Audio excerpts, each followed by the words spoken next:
स्वामी जी महाराज की जय। बांके बिहारी लाल की जय। श्यामा प्यारी की जय। सभी सखियों भक्तों के हृदय में बैठे हुए बिहारी बिहारी और स्वामी जी महाराज के चरणों में दंडवत प्रणाम है।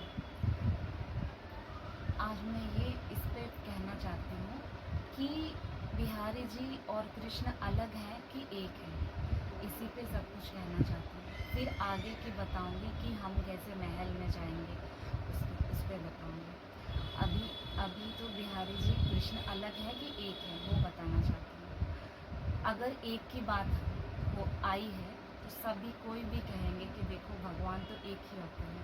कोई भी कहेंगे कि God is one, God is one, God is one, इसमें कोई संशय नहीं है। सगुण साकार पर सगुण साकार जो भगवान का एक रूप होता है सगुण साकार का, और एक होते हैं निर्गुण निर्विकार का आत्म परमात्मा तत्व है। तो एक ये दोनों एक है कि अलग है। अब अल्लाह और भगवान है, अल्लाह और ईश्वर है। अल्लाह और ईश्वर दोनों अलग है कि एक है? एक ही है। सब भगवान का तत्व एक ही है, हरि तत्व एक ही है, पर अलग अलग रस अलग है, रस अलग है। और हम जिस उपासना में जाते हैं उस उपासना को हम पाते हैं। अगर एक लक्ष्य नहीं है हमारा, हमें कहाँ जाना है, हमारी उपासना हमें नहीं पता है, तो हम पहुँच नहीं पाएंगे कभी भी। जैसे जैसे जो अल्लाह को पूछते हैं वो अल्लाह के पास जाते हैं, जो भगवान कृष्ण को पूछते हैं वो भगवान कृष्ण के पास जाते हैं, जो जिनके राम जी इष्ट हैं वो राम जी के लोक में जाते हैं। हरि एक ही है, तत्व भगवान का तत्व एक ही है, और गुरु तत्व भी एक ही है, सब तत्व एक ही है, लेकिन तत्वतः एक ही है, लेकिन सब रस अलग अलग है। अलग कैसे है? जैसे कोई राम जी की उपासना करते हैं तो वो साकेत धाम जाते हैं, और जो श्री कृष्ण की उपासना करते हैं वो गोलोक धाम जाते हैं, और जो ब्रज उपासना करते हैं ब्रज रस, तो वो यहाँ ब्रज बिहार में, यही वृंदावन में ब्रज बिहार में उनका प्रवेश होता है। और सभी धाम अपने आप में पूर्ण है, और जो हमें अच्छा लगता है, जिनका जो भाव है उस भाव के अनुसार वो वहाँ पहुँच जाते हैं। मान लीजिए कोई बिहारी जी को माँ मानते हैं, बिहारी जी को पिताजी मानते हैं, तो उनको बिहारी जी पिता रूप में मिलते हैं। कोई बिहारी जी को बेटा मानते हैं तो उनको बिहारी जी बेटा रूप में मिलते हैं। लेकिन लेकिन यही अलग कैसे हैं अब बताती हूँ। सब एक ही हैं पर अलग कैसे हैं वो मुझे, मैं हर बात को एक एग्जाम्पल दे के समझाना चाहती हूँ ताकि कॉन्सेप्ट क्लियर है। मैं पद के अनुसार बता दूँगी, फिर आपको लगेगा हाँ उनका भाव होगा, लेकिन आपको समझा दूँगी तो आप कभी भी नहीं भटकेंगे और एक भाव में पुष्ट हो जाएंगे। इसीलिए मैं कहना चाहती हूँ, एक बार एक संत थे, उन्होंने हरि को अपना बेटा माना और बेटा मान के उनकी सेवा करते थे। जब सेवा करते थे तो उनके पास स्वयं हरि उनके गोद में खेलते थे। जब खेलते खेलते एक दिन क्या हुआ कि वो छत पे लाला को खिला रहे थे, खेल रहे थे, इतने में बंदर आ गया। बंदर आते ही वो जो लाला है हमारे, वो बोले कि पापा मुझे डर लग रहा है, और बंदर से डर जाते हैं। तब उनको लगता है, पापा को लगता है कि ये तो स्वयं हरि है और भगवान है, और राम अवतार में इतना सारे बंदरों के साथ ही खेले हैं, और अभी कृष्ण अवतार में भी बंदर से मतलब परिचय है, फिर भी ऐसे क्यों कर रहे हैं कि इनको डर लग रहा है। तो उनको संशय हुआ और तुरंत ही हरि श्री हरि उनके गोद में से अंतर्धान हो गए। अंतर्धान हो गए तो वो बहुत रोए, प्रभु आप आ क्यों नहीं रहे हो, आओ आओ, कितना बुलाने से भी नहीं आए। फिर रात को रोते रोते सो गए। सोते ही उनके सपने में ठाकुर जी आए और बोले कि तुम पहले बताओ कि तुम मुझे बेटा मानते हो या मुझे हरि परब्रह्म परमेश्वर मानते हो, एक ही भाव बताओ, तभी मैं उस अनुसार मैं लीला करूँगा। अगर तुम मुझे बेटा मानोगे तो मैं बेटा बन के बंदर से भी डरूँगा, खाना भी खाऊँगा, आपकी गोद में खेलूँगा बेटा की तरह। अगर मुझे भगवान मानोगे तो मैं कालों को, मैं बंदर से नहीं, मैं मुझसे काल भी डरती है। अब तुम बताओ तुम्हें क्या भाग आना है। जब वैसे बोले तो भक्त ने कहा कि नहीं प्रभु, मुझे तो बस मेरा बेटा चाहिए, मेरा बेटा लाला कृष्ण वही चाहिए जिसके साथ मैं हमेशा खेलता रहूं। मुझे वो भगवान से क्या लेना जो जो इस काल जिससे काल भी डरती है, उस भगवान से मेरा कोई लेना देना नहीं। मुझे तो मेरे श्री कृष्ण चाहिए। ऐसे अनन्यता यानी ऐसे एक ठोर कर देती है। अनन्यता यानी हमें प्रेम में एक ठोर कर देती है। हमें और कुछ अच्छा नहीं लगता, हमें हमारा इष्ट ही सब जगह दिखते हैं, लेकिन हमारे इष्ट के अलावा और कुछ भी अच्छा नहीं लगता। जब तुलसीदास जी भी बोले कि ये मस्तक तभी नवेगी जब राम जी होंगे, जब वही श्री कृष्ण धनुष धारण किए, तब जाके उन्होंने अपने मस्तक को नवाया। भगवान कृष्ण को भी राम बनना पड़ा उनके भक्ति के लिए। तो यही अनन्यता अपने अंदर होनी चाहिए कि हमें चाहिए क्यों। आपको भगवान कृष्ण चाहिए, आपको वो भी लाला के रूप में या पिता के रूप में, जो भी चाहिए वो आप एक मन में एक रखिए, एक भाव रखिए और उसी भाव के अनुसार आगे बढ़िए। तभी वो प्राप्त होंगे जब आपका भाव उनसे पूरा पुष्ट हो जाए और अपनापन इतना ज़्यादा हो जाए कि वो आपके अपने लगे, सबसे ज़्यादा अपने वही हैं, ऐसा भाव आ जाए तो आपको ज़रूर मिलेंगे और आपके साथ लीला करेंगे। इसमें कोई संशय नहीं, एक पल में ही वो आ जाएंगे, पर आपका भाव क्या है वो आपको कंफर्म करना है।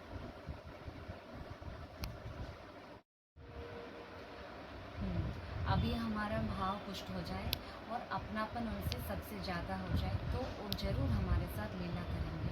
हरि। अब आगे बढ़ते हैं थोड़ा सा श्री हरि से। पहले तो निर्गुण निर्विकार परम तत्व, उसके बाद उनसे भी थोड़ा आगे सगुण साकार श्री कृष्ण तत्व, फिर और भी मतलब ऐसे आगे आगे बढ़ना। फिर अभी आए हैं बिहारी जी और श्री कृष्ण। बिहारी जी और श्री कृष्ण बिहारी जी को जो जैसे मानते हैं, जो एक भक्त आते हैं उनके इष्ट अगर राम जी है तो बिहारी जी में उनको राम जी दर्शन देते हैं। एक भक्त आते हैं, कभी वो माता रानी को पूछते हैं और वो बिहारी जी में माता रानी को देखते हैं। जो जैसा जैसा भाव रखते हैं बिहारी जी में वो उनको पा लेते हैं, उसी भाव से पा लेते हैं। पर बिहारी जी कौन है? बिहारी जी कौन है पहले ये बताना चाहती हूँ। बिहारी जी तो स्वामी जी का जो हृदय है, स्वामी जी का जो प्रेम है, स्वामी जी का जो हृदय है, स्वामी जी का जो भाव है, वही बिहारी जी है। जब आपके घर में ठाकुर जी हैं, उनका स्वभाव अलग होता है, मेरे घर में ठाकुर जी का स्वभाव अलग होता है, और एक जो भी भक्त हैं उनके ठाकुर जी का स्वभाव अलग होता है। वो गुस्सा करते हैं, किसी के ठाकुर जी गुस्सा करते हैं, किसी के ठाकुर जी प्रेम करते हैं, किसी के ठाकुर जी अनेक लीला करते हैं। जैसे जैसे भक्ति की भावना है वैसे वैसे उनको ठाकुर जी मिलते हैं, ये इसमें कोई संशय नहीं है। अगर कोई भक्त ने कहा कि मुझे तो बिहारी जी पैंट शर्ट में दर्शन दें, तो उनको बिहारी जी पैंट शर्ट में भी मिलते हैं। और कोई कहते हैं कि मुझे तो बिहारी जी धोती कुर्ते में दर्शन देने चाहिए, तो बिहारी जी धोती कुर्ते में दर्शन देते हैं। तो जैसे जैसे भाव है वैसे वैसे वो बन जाते हैं, वो इच्छा विग्रह है। तो वो इच्छा जैसे हमारी इच्छा है वैसे वैसे वो मिल रही है। पर वास्तव में बिहारी जी क्या कर रहे हैं? स्वामी जी का जो हृदय है वही बिहारी जी है, स्वामी जी का जो भाव है वही बिहारी जी है, स्वामी जी का जो प्रेम है वही बिहारी जी है। यानी कि जो मतलब मेरा जो भी भाव है वो सब इनमें दिख जाता है, क्योंकि मैं जैसे जैसे भावना रखती हूँ वैसे वैसे ये दिख जाती है। तो जब बिहारी जी हैं तो बिहारी जी को कौन प्रकट किए? इतना तो कंफर्म है कि स्वामी जी प्रकट किए हैं। तो जो स्वामी जी का भाव है वही बिहारी जी है, इसमें कोई संशय नहीं है। तो अब आते हैं कि कोई कहते हैं कि बिहारी जी को स्वामी जी वात्सल्य भाव में सेवा करते थे, वात्सल्य भाव। तो अगर वो वात्सल्य भाव है स्वामी जी का कि वो उनके लाला हैं, अगर ऐसा भाव है तो फिर एक भी पद में स्वामी जी केलीमाल के अलावा और कोई पद ऐसे गाए ही नहीं है जिसमें बाल लीला हो। एक भी पद में कहीं भी नंद नंदन कह के संबोधित किए हों, ऐसा कभी कहीं भी नहीं है। एक भी पद में कहीं भी वृषभानु नंदिनी ऐसे प्रिया जी को कहे हों, ऐसा कुछ भी नहीं है। सिर्फ प्रिया प्रीतम की केली है और एक से बिहार है, इससे ज़्यादा और कुछ भी नहीं है। स्वामी जी के जो चिंतन है सबसे अलग है। स्वामी जी का चिंतन, स्वामी जी का जो भाव है वो भाव नहीं है। स्वामी जी का जो भाव, वो भाव नहीं है जो वास्तव में, जो वृंदावन में जो बिहारी बिहारिन, जो वास्तव में बिहारी बिहारिन अभी क्या कर रहे हैं, अभी क्या लीला हो रही है, वो है बिहार स्वामी जी का भाव। स्वामी जी का भाव मतलब ये है कि जो बिहारी बिहारिन को परम सुख मिलता है, जिसमें वही एक सहचरी बन के वो प्रियालाल को वो सुख दे रहे हैं। प्रकट में बिहारी जी को भोग लगा रहे हैं, सेवा कर रहे हैं, पूरी सेवा कर रहे हैं, लेकिन अंदर में जो बिहारी बिहारिन को सेवा है वो उनको हमेशा नित्य निरंतर उनको बिहार कराना, इसके अलावा और कोई लीला नहीं है। बिहारी बिहारिन ना सोते हैं, ना जागते हैं, ना खाते हैं, ना पीते हैं, नित्य निरंतर अपने प्रेम रस में डूबे रहते हैं। ये हमारी नित्य बिहार की लीला है बिहारी जी। एक दृष्टांत देती हूँ, जैसे हम पूरा दिन टीवी देख रहे हैं, मूवी देख रहे हैं और कह रहे हैं रात को कि बिहार जी सपने में आए, तो बिहार जी सपने में आएंगे क्या? चाहते तो हैं बिहारी जी सपने में आ जाए, लेकिन पूरा दिन टीवी देखेंगे तो स्वामी जी बिहार जी सपने में नहीं आ पाएंगे, क्योंकि हमारे दिमाग में तो टीवी भरा हुआ है, तो टीवी ही आएगा। नॉर्मल सी बात है। ऐसे ही अगर हम पूरा दिन राम जी का चरित्र पढ़ रहे हैं तो राम जी का चरित्र जो है वो हमारे हृदय में बैठ गया और हमारी जो रास्ता है वो साकेत धाम के लिए बन जाता है, और हम कहीं भी हो, हमारा भाव जहाँ जहाँ बनता है वहीं पर रास्ता निकल के हम साकेत धाम पहुँचेंगे। ऐसे ही अगर हम पूरा दिन ब्रज बिहार में हैं, जैसे हम मानते हैं कि बिहारी जी हमारे लाला हैं, हाँ वात्सल्य भाव में हैं, तो हमें माता की गति जरूर मिलेगी, इसमें कोई संशय नहीं है। और ये ब्रजरस है और इसमें कोई संशय नहीं है, और इसमें पूरा आनंद मिलेगा, और ऐसे नहीं कि वापस आना पड़ेगा, लेकिन हमें पूरा आनंद मिलेगा ही। लेकिन वास्तव में जो स्वामी जी का जो भाव है वो अलग है, सबसे अलग है। और अगर आपको महल में आना है, वो भी स्वामी जी के महल में आना है, तो स्वामी जी का भाव को हृदय में धारण करना है, वो है अंग संगनी सहचरी भाव। और स्वामी जी को प्राप्त करना है अगर, तो स्वामी जी के चरणों में शरणागत होना है, स्वामी जी के चरणों में, स्वामी जी के अनुगत्य, स्वामी जी के अनन्य रसिक, जो स्वामी जी के चरणों के अनन्य रसिक हैं, उनके चरणों में हमें शरणागत होनी है, तब जाके हमें स्वामी जी मिलेंगे। अगर स्वामी जी, हम दिल्ली का टिकट करके मुंबई चले जाएंगे तो मुंबई कैसे जाएंगे? दिल्ली ही जाएंगे। मुंबई का टिकट करके मुंबई जा सकते हैं, दिल्ली का टिकट करके दिल्ली जा सकते हैं। अगर स्वामी जी के महल में जाना है तो कुंज बिहारी श्री हरदास जप करना है, और कोई माला नहीं करनी है, एक अनन्य, एक रास्ता पकड़ के चलना है, आँख बंद करके। अनन्यता मतलब यह है कि उनके अलावा और कोई भी नहीं, स्वामी जी से स्वामी जी, बिहारी जी से बिहारी जी, और इनसे आँख मूंद इन्हें ही निहारी जी। और स्वामी जी का नाम लेते हुए स्वामी जी के चरणों में ऐसे अनन्य रति हो जाए कि हमें कुछ मिले ना मिले, इसमें हमें कुछ मिले ना मिले, पर हमें ऐसे शरणापन होना है कि हमें उन पे छोड़ देना है। अगर 1% भी डाउट हो गया कि मेरा क्या होगा, तो फिर हम शरणागत नहीं हैं। शरणागत यानी हमें कभी संशय होना ही नहीं चाहिए, बिल्कुल निश्चिंत, 100% निश्चिंत हो जाने चाहिए कि स्वामी जी के चरण है मेरे साथ। स्वामी जी के चरण हमेशा मेरे, स्वामी जी का जो हाथ है वो मेरे मस्तक पे है। कभी भी थोड़ा भी हम अपने लिए सोच लें कि मेरा क्या होगा, इसका मतलब हम शरणागत नहीं हैं। अगर शरणागत हैं, अगर समर्पण है, तो पूरी तरह संतुष्ट हो जाते हैं। समर्पण ऐसा कि बिगड़ जाएगा ना, मर जाएंगे तो भी चलेगा, लेकिन उनके ही रहेंगे, मरते दम तक उनके ही रहेंगे, मरेंगे तो भी उनके रहेंगे। अगर मान लो जन्म भी लेना पड़ गया, 10 जन्म, करोड़ जन्म लेना पड़ गया, तब भी हमें स्वामी जी के रहेंगे, ऐसा भाव आ गया, तब जाके स्वामी जी मिलेंगे। स्वामी जी के लिए दृढ़ भाव कि स्वामी जी मुझे चाहिए तो आप चाहिए, नहीं तो कोई बात नहीं, बस दूसरा जन्म, तीसरा जन्म, जितना जन्म लेना पड़े ले लूँगी, लेकिन स्वामी जी बिहारी जी के अलावा और कहीं भी मस्तक नहीं नवाऊंगी। सबको प्रणाम है, सबको दंडवत प्रणाम है, लेकिन मेरे इष्ट के अलावा और कहीं भी मैं नहीं जाऊंगी। जैसे एक स्वाति बूंद का नक्षत्र है, वो जो स्वाति बूंद का जो स्वाति नक्षत्र का जो बूंद होता है ना, उसमें उसके लिए चातक पक्षी ऐसी होती है कि गंगा में डूबती, मरने का समय, डूबती हुई जा रही है, लेकिन वो अपना अपना मुख को ऐसे बाहर करके वो स्वाति नक्षत्र की बूंद की प्यासी रहती है। लेकिन अभी मरने की अवस्था में भी गंगा जल को स्वीकार नहीं किया, क्योंकि उसकी अनन्यता स्वाति नक्षत्र की जल से है। अगर मतलब प्राण चला जाए तो चला जाए, लेकिन मिले तो स्वाति नक्षत्र। इसमें वो गंगा की अपमान नहीं कर रही है, इसमें वो यमुना जी की अपमान नहीं कर रही है। उसकी अनन्यता है कि स्वाति बूंद के नक्षत्र को, जल को ही पाना है। ऐसे ही हमें महल में जाना है।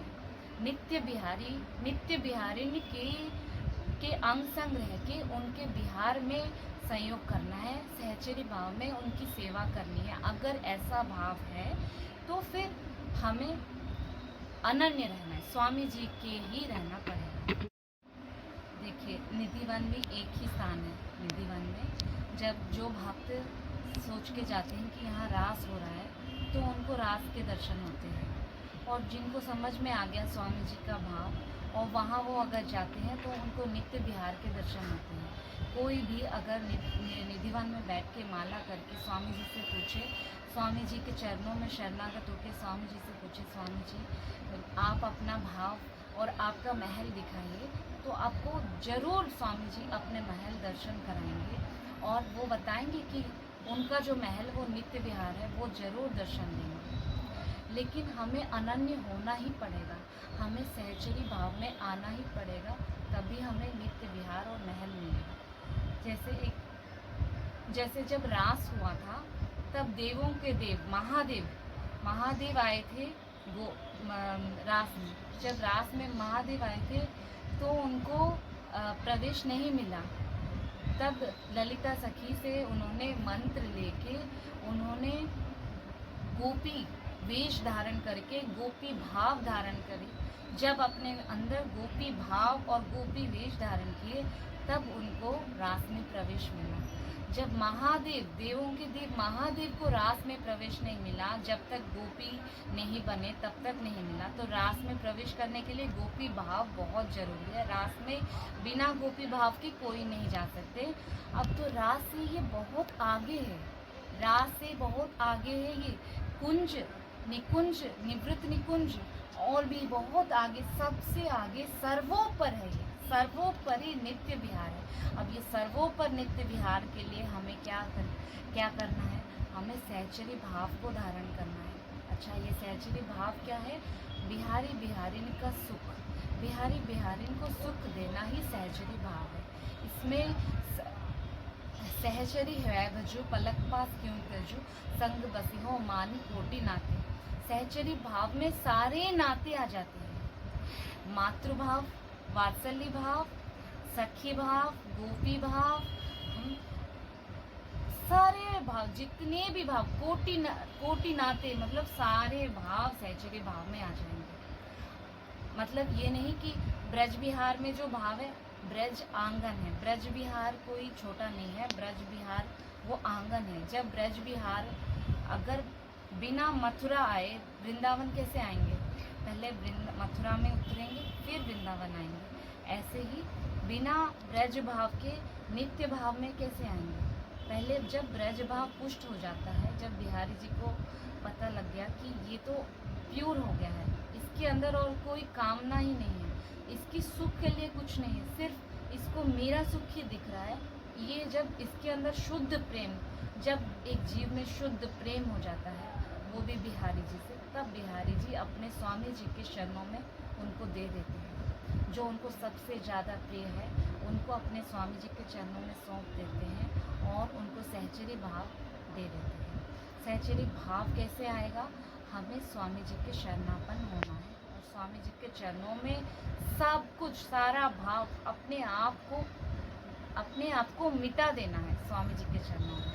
तब आपको नित्य विहार मिलने की कोई संशय ही नहीं है। पहले आपको अपने आप को मिटा देना है, अपना कह के कुछ है ही नहीं, मैं स्वामी जी के चरणों में मिट गया हूँ।